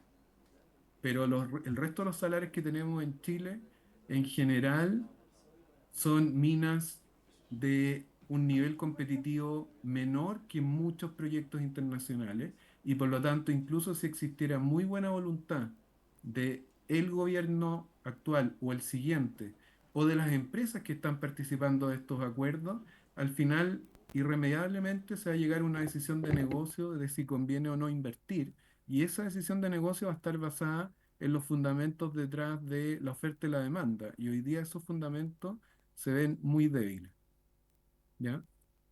Ahora, en el caso a la izquierda, un poco repito lo que estaba nombrando. El cobre, todos los analistas, y aquí somos unánimes, estiman que falta cobre en el mundo y falta cobre en Chile. ¿Ya? O sea, el mundo va a requerir más cobre y incluso con tarifas, no solamente por los autos eléctricos o digamos, o toda la electrificación, la energía renovable, sino que la inteligencia artificial requiere unas granjas para proveer la energía que requieren cobre a su vez, que son gigantescas. O sea, hoy día estamos hablando de granjas que tienen tamaños de países. Entonces, el crecimiento de la inteligencia artificial va a ser motivado por el cobre, ¿ya? No por el litio. Y por lo tanto, el cobre sigue teniendo fundamentos muy importantes. Afortunadamente, seguimos siendo los mayores productores mundiales, pero da un poco de, yo diría, pena casi, saber que estamos en una industria que ha crecido 20 años seguidos, duplicando su demanda, y no hemos sido capaces de aumentar la producción, y por otro lado, en los próximos 10 años vamos a seguir aumentando la demanda y vamos a quedarnos donde estamos. Entonces, estamos desaprovechando oportunidades porque geológicamente tenemos recursos para poder a lo menos seguir a la demanda. ¿Ya? Lo que pasa es que esos recursos hay que destrabarlos y para eso se requiere mucho trabajo de todas las partes, públicas y privadas. Respecto al mercado del litio, lo que les nombraba es que de aquí al 2035, 2040, los autos eléctricos, si se cumplen las proyecciones de la mayoría de los analistas, los que tenían que volverse eléctricos van a ser eléctricos. Los que se van a quedar híbridos o con combustión interna se van a quedar en esa situación y no van a cambiar a futuro. Entonces, la industria del litio enfrenta otro desafío que es el siguiente. Como la parte más valiosa todavía del auto eléctrico es la batería de litio, lo que va a empezar a ocurrir es que la medida que los autos ya dejen de cargarse, al igual que nos pasa con los celulares, porque la batería falló, ¿ya? Esa batería se va a reciclar y uno la va a dar como parte de pago cuando vaya a comprarse el otro auto eléctrico. Entonces, lo que va a ocurrir es que el litio requerido para las nuevas baterías de litio cada vez más va a empezar a venir de las baterías de los autos eléctricos que ya consumimos, lo que eventualmente significa que va a llegar un punto hacia el 2040 donde a menos que inventemos una nueva aplicación para el litio no va a necesitar producción nueva de mina, me va a bastar con el reciclaje. Entonces, hay muchas amenazas que están sobre este mercado que es importante tomar en cuenta. Ahora, hacia el final de mi presentación me gustaría simplemente mencionar que obviamente la minería ha sido un motor de crecimiento muy importante en el país. Yo diría, si ustedes se fijan en las estadísticas entre el año 96 y 2023, que es cuando las tenemos, vemos que si bien ha fluctuado bastante, particularmente respecto al precio del cobre y en los últimos años respecto al precio del litio, en general, la minería se ha mantenido en algo así como el 10% de la contribución total del PIB del país. La recaudación fiscal, de alguna forma, también sigue esta misma curva, donde claramente en los periodos de precios altos vemos una gran contribución fiscal y en los periodos de precios más bajos vemos una menor contribución fiscal. Ahora, algo que es muy importante tomar en cuenta es que la minería, ¿ya? Contribuye al país no solamente en PIB y en recaudación fiscal, ¿ya? Y yo, por ejemplo, me tocó exponer en la Comisión del Senado de Minería cuando se discutió el royalty en 2022, la aplicación del royalty eh, en la minería.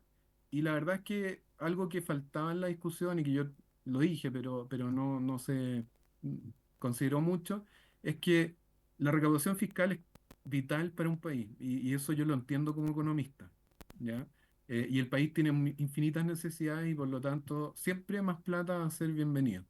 Pero acá tenemos que cuidar también la minería porque eventualmente cuando uno impone muchos impuestos a una actividad, esa actividad termina acarreando una mochila muy pesada que hace que los inversionistas prefieran ir a otros países a invertir, ¿ya? Y hoy día, en el momento en que estamos en la minería del cobre y la minería del litio, necesitamos que Chile vuelva a ser un polo de inversión. O sea, sin inversiones adicionales, solo vamos a caer en producción. Si caemos en producción, a menos que los precios se vayan al infinito, cosa que no va a ocurrir porque hay mucho cobre y litio fuera de Chile, la contribución fiscal de estas empresas va a disminuir incluso si es que subimos en el futuro la tasa del royalty. Entonces, para poder quedarnos con una buena parte, la parte justa de la torta, que ojalá sea la más grande posible, yo creo que en esto todos los estados tienen el legítimo derecho a reclamar la mayor parte que puedan de la torta, siempre y cuando no afecten la inversión de largo plazo, porque esa es la inversión que nos da de comer en el futuro, ¿ya? Y acá sí me gustaría terminar con algunos cálculos que hemos hecho respecto a la industria del cobre y el litio, donde mostramos que la contribución económica total que hacen las industrias no es solo la recaudación fiscal, ¿ya? De hecho, si nosotros tomamos, y acá por alguna razón se ve mal la lámina, pero si nosotros tomamos la contribución que ha hecho la industria del cobre entre 1990 y el año 2020, y aquí les pido las excusas porque no lo pudimos actualizar en los últimos 4 años, eh, el beneficio que las empresas privadas han recibido, ¿ya? Se ha prácticamente quintuplicado en términos de los beneficios sociales que el país ha recibido. ¿Por qué? Porque por cada $1 que las empresas privadas han recibido en este país, y me estoy refiriendo solo a las empresas privadas porque evidentemente Codelco, Enami, al final del día retiran sus utilidades y se las entregan completamente al país, pero obviamente los números que yo hablo también aplican a Codelco y Enami. De cada dólar que la industria privada ganó, ya básicamente el país recibió 4,5 dólares adicionales. Y de esos 4,5 dólares adicionales, aproximadamente 2 dólares provienen del encadenamiento productivo que la industria minera del cobre genera en el país. Porque un trabajador que trabaja en la minería del cobre compra productos y servicios en la economía local, en donde viva, etcétera, que mueven la economía. Y ese movimiento de la economía no se ve como contribución directa del PIB de la industria del cobre, pero es un efecto multiplicador que es crítico para el país. O sea, si nosotros nos quedáramos de un día para otro sin minería del cobre, el PIB del país no caería 10%, que es la contribución directa al país. El PIB del país caería 30 o 40% por el encadenamiento productivo que esto genera. ¿Ya?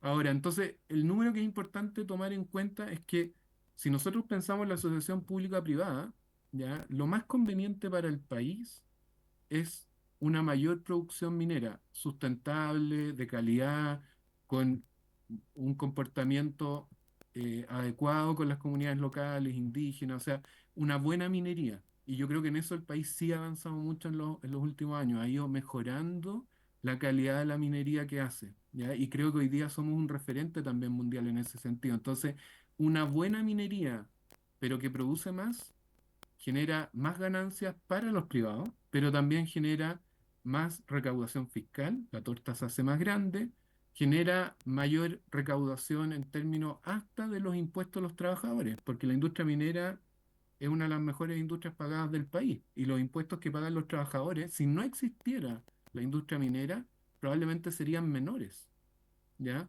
Y el encadenamiento productivo, así como el multiplicador del empleo que tiene la minería, ¿ya? Hacen que finalmente la contribución de la minería del cobre en estos 30 años que están expuestos acá tenga un efecto multiplicador muy alto.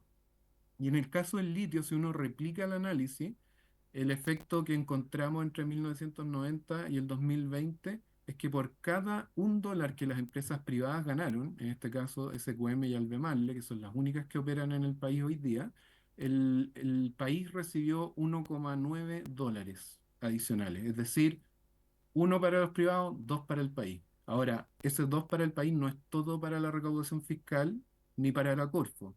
Hay una buena parte, ya más de $1, que va nuevamente al encadenamiento productivo y que mueve la economía y mueve otros servicios y bienes que son claves para que el país funcione. Honorables diputadas y diputados, eso era lo que tenía para exponer. Obviamente estoy muy abierto a consultas o preguntas que puedan tener. Bien, Juan Ignacio, muchas gracias. De verdad ha sido una presentación muy buena y con mucho conocimiento y datos, y eso es lo que nosotros estábamos esperando.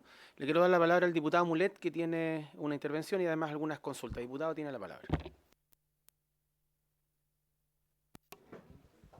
Muchas gracias, muchas gracias por su exposición, Juan Ignacio.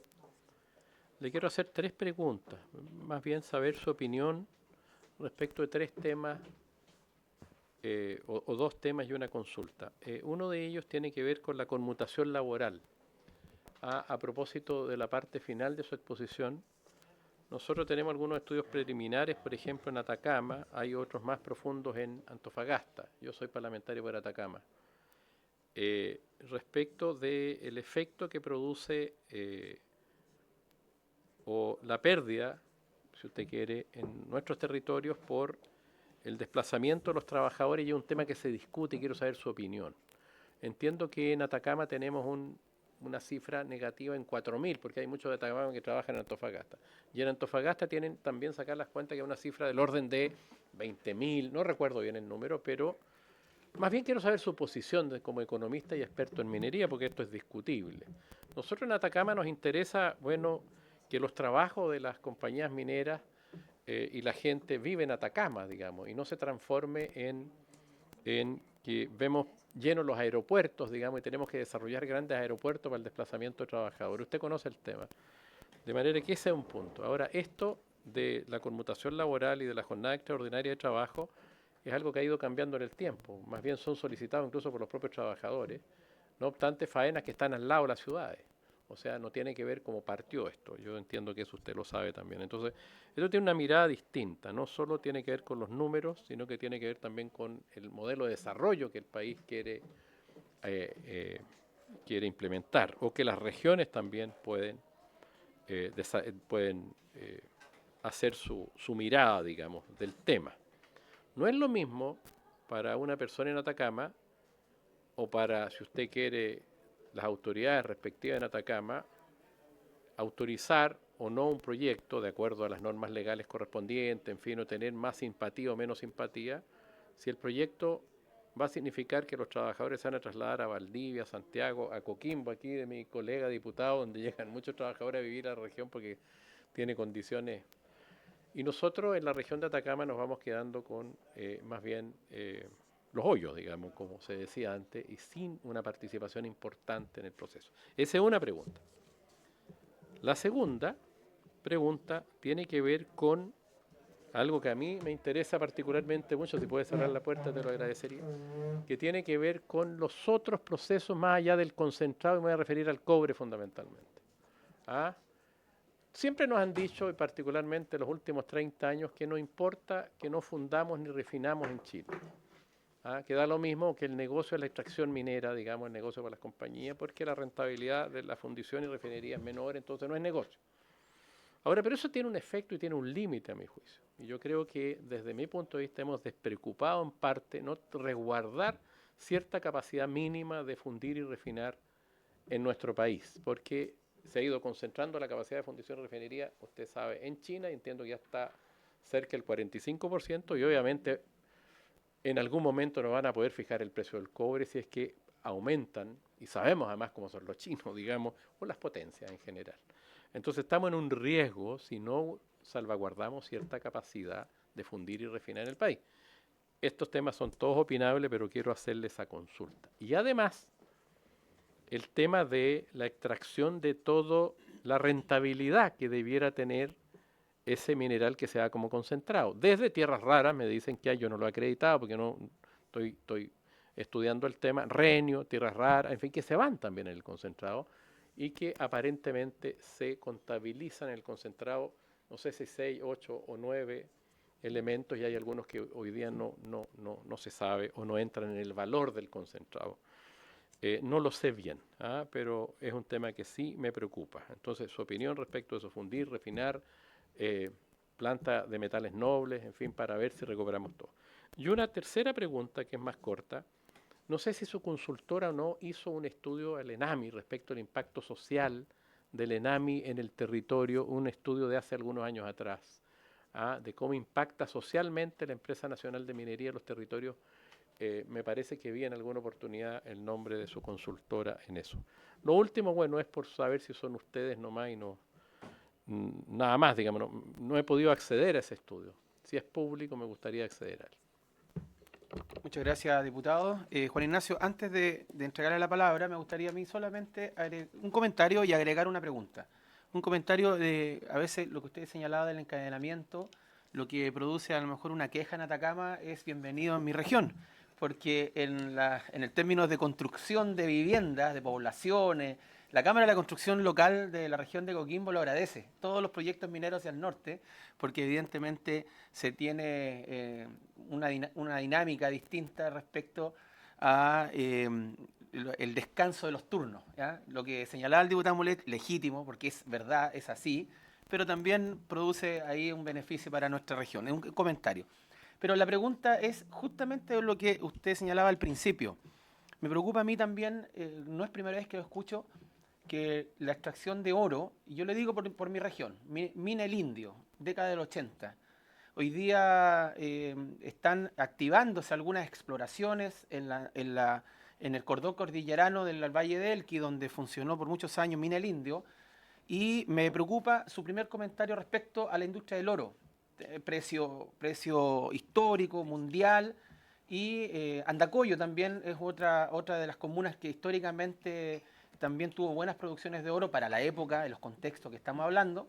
Y me gustaría saber un poquito más respecto a eso. ¿Qué pasa con la industria del oro? ¿Qué se podría hacer? ¿Por qué está detenida o, digamos, con poca proyección de futuro? Tiene la palabra Juan Ignacio. Bueno, primero que nada, muchas gracias por las preguntas, creo que son todas muy atingentes. Primero, para dar respuesta al diputado Mulet, respecto a la primera pregunta, la conmutación laboral, yo creo que es muy importante tomar en cuenta un antecedente que es internacional, ¿ya? En la década, yo diría hasta la década de 1960, si uno iba a ver la minería mundial, no solo la de Chile, el modelo empresa familia de los trabajadores era un modelo paternalista en el cual existían los campamentos, ¿ya? Y de esa época y anterior, incluso a 1960, tenemos campamentos como Sewell o Chuquicamata en Chile, pero la misma lógica se replica fuera de Chile. O sea, si uno va a las minas de Río Tinto en España, hoy día el campamento es un museo y era un campamento de principios del siglo XX y así era la minería mundial. ¿Por qué? Porque los medios de transporte y comunicación eran pésimos en esa época. Entonces no teníamos la posibilidad de que el trabajador viajara. No habían aviones, no habían carreteras, no había posibilidad, ¿ya?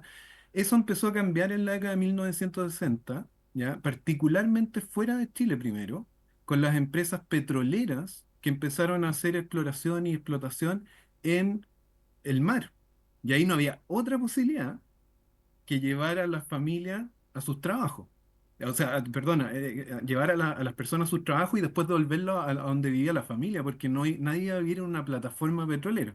Entonces, eso generó que en la industria, particularmente de bienes no renovables como la del petróleo y el gas, el modelo de desarrollo en el cual la conmutación laboral era factible, abriera oportunidades de negocio, en ese caso ir al mar, que de lo contrario no hubieran existido, pero en conjunto con el desarrollo de los medios de transporte y las comunicaciones, empezó a ser cada vez más barato hacer esto, ¿ya? Entonces, en lugar de construir una ciudad flotante que hubiera sido un campamento minero antiguo, era más barato, ¿ya? Porque hay que decir las cosas como son, llevar a los trabajadores de vuelta donde vivieran, ¿ya?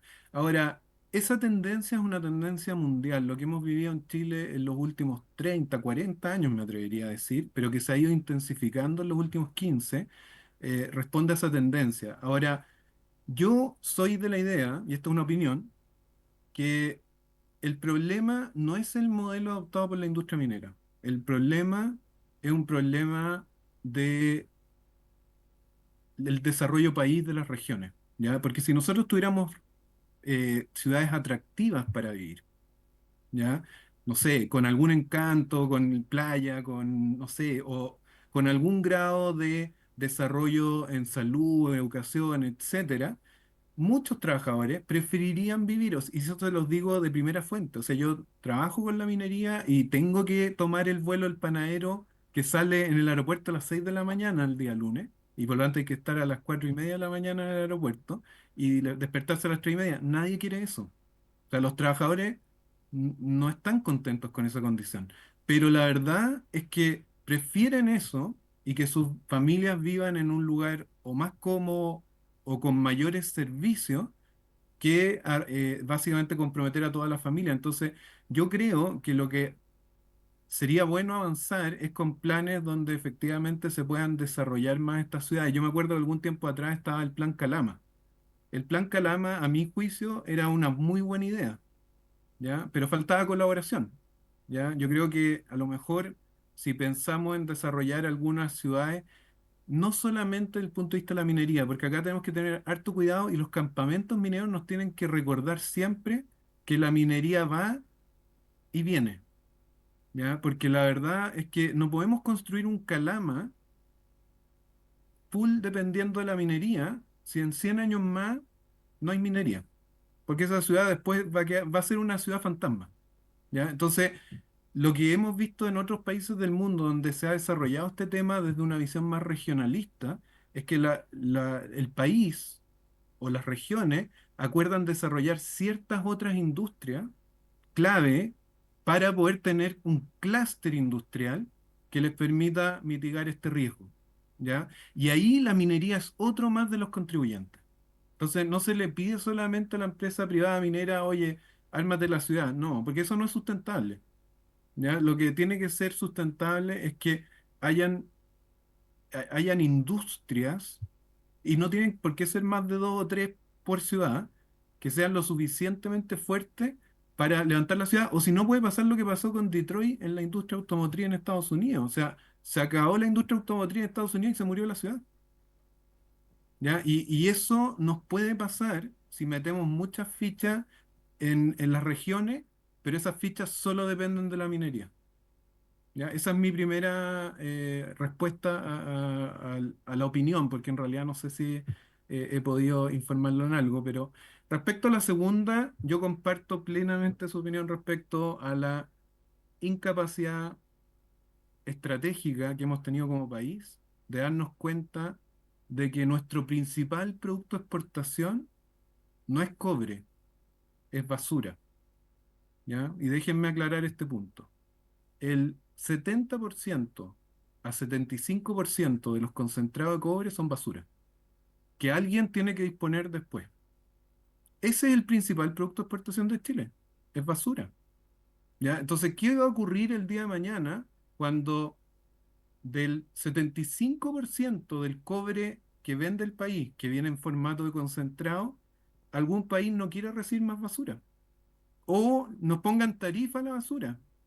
O China, que hoy día concentra no el 45%, como dijo usted, sino el 65% de la capacidad de fundición mundial, diga, ¿sabéis qué? No les voy a comprar a menos que me lo vendan a este precio. ¿Ya? Hay un riesgo estratégico en el país porque nuestro producto no es vendible en todos los mercados porque es basura.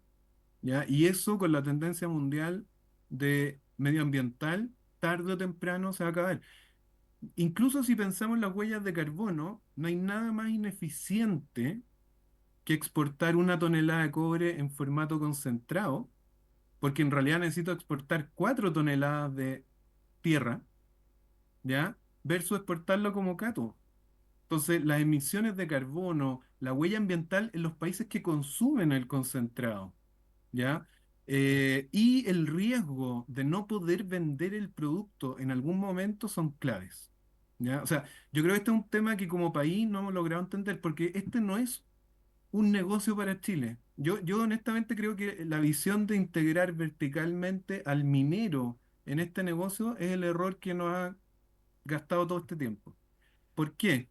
Porque Codelco, Antofagasta Minerals, BHP y todos los otros grandes mineros que operan en este país, cuando sacan la cuenta el panadero, claramente el negocio está en la mina, ¿ya? No está en la fundición, ¿ya? De las 5 fundiciones que hoy día operan en el país, 4 pierden plata, ¿ya? Entonces, nadie en su sano juicio, siendo ellos, querría operar este negocio.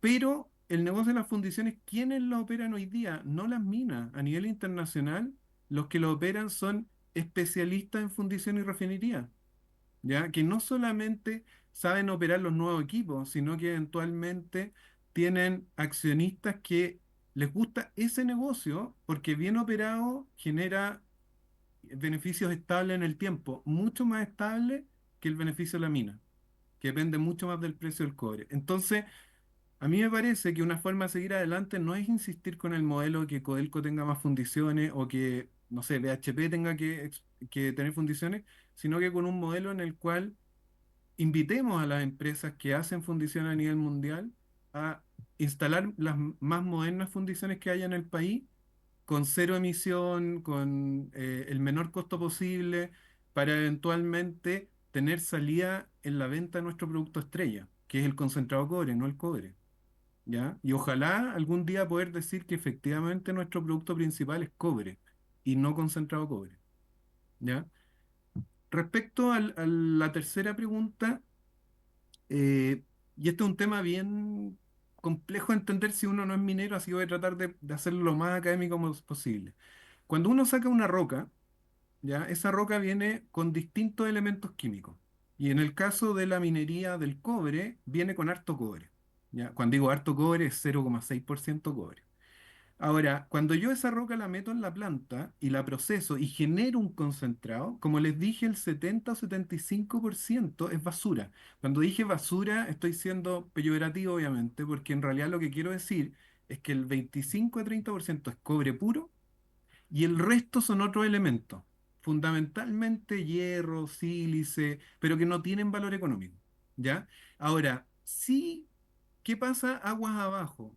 Este concentrado la toman las fundiciones y refinería y generan un cato. Y en ese proceso de fundición y refinería, recuperan el oro, recuperan la plata, recuperan el platino.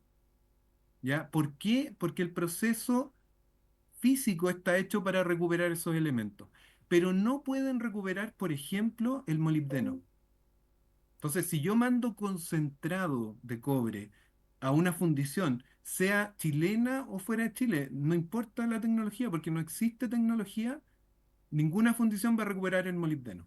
Entonces, ¿qué ocurre en Chile? Si una mina vende concentrado de cobre, cuando vende el concentrado, le pagan la plata, le pagan el oro, le pagan el platino y también le cobran algunas impurezas, el bismuto, el arsénico, cosas que son malas para las fundiciones, pero no le pagan los elementos que en condiciones normales serían valiosos, pero que ellos no pueden recuperar y por lo tanto ellos también los tienen que botar. ¿Ya? Entonces, la verdad es que este es un tema muy delicado porque si queremos aumentar la producción de molibdeno en el país, por ejemplo, nosotros hoy día somos el segundo mayor productor de molibdeno del mundo, ¿ya? Solo superado por China. ¿Ya? Si nosotros quisiéramos tratar de ser los primeros, ¿qué tendríamos que hacer? Tendríamos que poner plantas de recuperación de molibdeno en las minas. No cobrar el molibdeno en el concentrado porque ahí ya no sirve, nadie lo va a recuperar. ¿Ya? Ahora, ¿qué dificultades tiene poner planta de molibdeno en las minas? La dificultad es que cuando el minero evalúa esa planta, el negocio del molibdeno es chiquitito comparado con su negocio del cobre.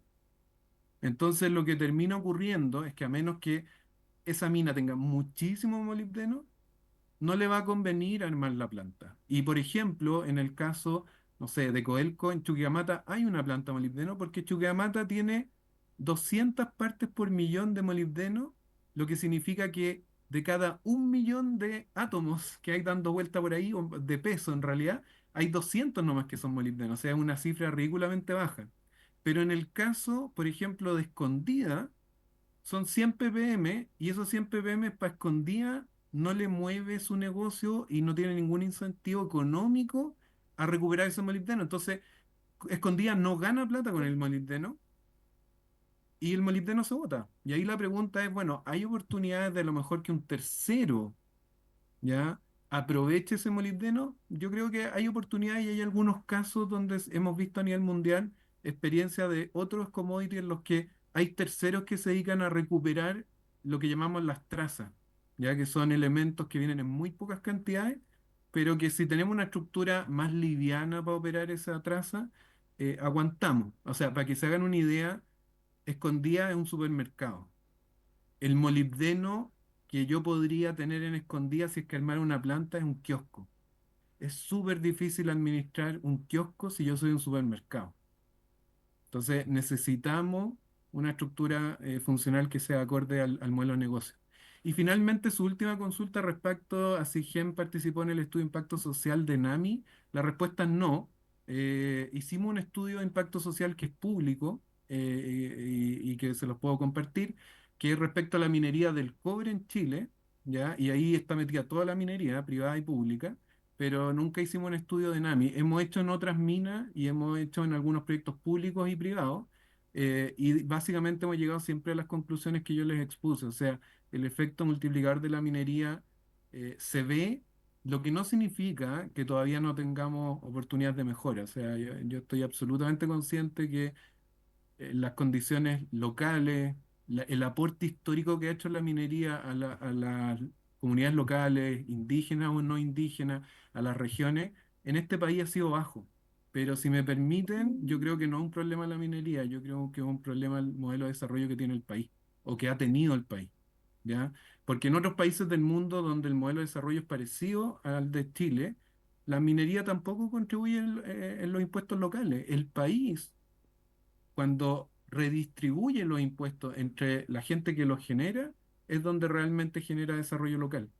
Entonces, es discutible, obviamente podemos tener opiniones todos distintos, pero hay un hecho concreto y es que históricamente la contribución de la minería ha sido baja y eso explica cómo en ciudades donde, como en su región, donde eventualmente había una cantidad de riqueza extraída enorme, no tenemos todavía la capacidad de invitar a la gente a vivir. Yo creo que el mejor indicador que podríamos tener en este sentido es que alguien no minero se vaya a vivir a alguna ciudad minera. Si es cuando es el día que eso ocurra, la conmutación laboral no va a ser tema. Algunos seguirán viviendo en Coquimbo, Santiago, por gusto personal. Pero en el fondo, para las empresas mineras sería mucho más económico que su gente trabajara en la región. Yo sé que hay esfuerzos por también generar un porcentaje de gente viviendo en la región, pero falta. Yo creo que pero vuelvo a insistir, creo que si tratamos de resolver este problema solo con la minería, podemos cometer el doble error de, primero, cargarle más la mano a la minería de lo que ya la tiene cargada, y segundo, que en el largo plazo la minería no esté y finalmente la ciudad igual desaparezca.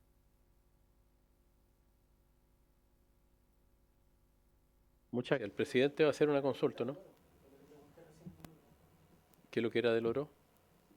Perdón, lo del oro. Lo del oro, la pregunta de Solantay, del presidente. Sí, perdón. A ver, Chile llegó a ser algo así como el tercer productor mundial de oro en la década del 90, particularmente cuando empezaron las grandes minas a extraer cobre y venían con mucho oro. Y habían algunos proyectos como los que mencionó el presidente, que eran minas bastante respetables en el país. Hoy día lo que ha ido pasando es que el oro es una industria más pequeña en términos de minería, las minas son más chicas, ¿ya? Pero el producto es tremendamente valioso, ¿ya? Entonces lo que ocurre es que para poder entrar en el país necesitamos o vencer las mismas barreras que tiene la industria del cobre, ¿ya? Y eso hace que la carga para una mina de oro sea muy grande, dado que las minas de oro hay que entenderlas casi como mediana minería. ¿Ya? No en su totalidad, hay algunas grandes, pero en general son de ese tamaño y por lo tanto, con los incentivos que tienen hoy día los grandes, las minas de oro no flotan. Hoy día en el país tenemos algunos proyectos, yo diría ya a esta altura, emblemáticos de oro, ¿ya? Eh, en proyectos de, no sé, Cerro Casale, Caspiche, La Coipa, todavía Salares Norte, tenemos proyectos para volver a posicionar a Chile dentro del top 10. Pero lo que nos pasa con el oro es que no tenemos la legislación chilena y los incentivos han estado muy enfocados en el cobre históricamente y ahora último en el litio. Y creo yo, se ha dejado un poco afuera otras industrias que históricamente fueron importantes como la del oro, el hierro, ¿ya? eh, que son industrias que también son estratégicas bueno, y cerrar nomás simplemente diciendo que el precio del oro que tenemos hoy día de $2.500 la onza, ya es algo así como 5 veces el precio que había, no sé, 15 años atrás. Entonces, el oro es un activo tremendamente apreciado. Solamente un dato, hoy día el mercado del oro está moviendo 7 veces el tamaño de la empresa más grande del mundo. Ese es el nivel de la inversión. O sea, los que producen oro hoy día están ganando mucha plata, entregando mucha plata a los gobiernos a través de contribución fiscal y obviamente aprovechando la oportunidad y la ventana de tiempo para desarrollar proyectos locales, ambientales, tecnológicos que les permitan mejorar su minería. Que yo creo que esta también es una tarea constante de la industria. O sea, no esperamos que en los próximos 100 años la minería sea la misma de hoy, así como la minería de hoy no es la misma minería de 100 años atrás. Gracias, Juan Carlos. El diputado Mulet le va a hacer una segunda ronda de preguntas que se le quedó en el tintero recién. No, una particularmente, y solo una opinión, porque es algo que estoy recién desarrollando, pensando más bien, a propósito de una propuesta o, en fin, una información que me entregó más bien un académico, ¿ah? Que tiene que ver con el futuro. A mí me gusta mucho la perspectiva y pensar en el país de 30, 40, 50 años después, porque quizá donde estoy más viejo veo que el tiempo pasa rápido, ¿ah? Y muchas veces no nos preocupamos. Por ejemplo, me dejó muy preocupado el gráfico que hizo de la producción del cobre, digamos, el PPT a propósito de la dificultad que vamos a tener para mantener la producción actual, digamos, a partir de 3, 4 años más, que no la veía en esa profundidad. Por el amarillo, digamos, que es el más riesgoso, ¿ah? Va a costar mucho. Pero la pregunta tiene que ver con una idea que me gusta, a propósito, que es de los proyectos mineros, y usted lo recordó en parte de su respuesta, muchas veces terminan, obviamente, muriendo las ciudades, en fin, pues la mina se acaba y la gente se va. Salitre es un caso, en fin, y hay muchos otros. Entonces hay quienes plantean que en algunas ciudades del norte podemos pensar en el futuro en transformarlas en centros mundiales de reciclaje de minerales.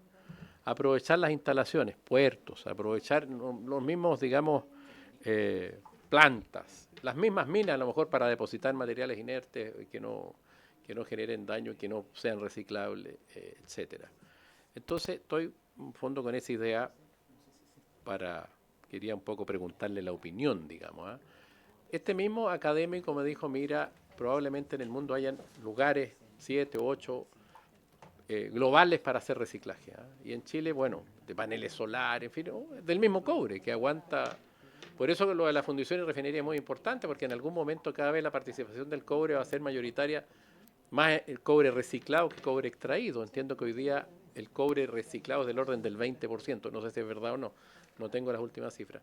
De manera que van a funcionar más fundición y refinería, reciclaje, en fin.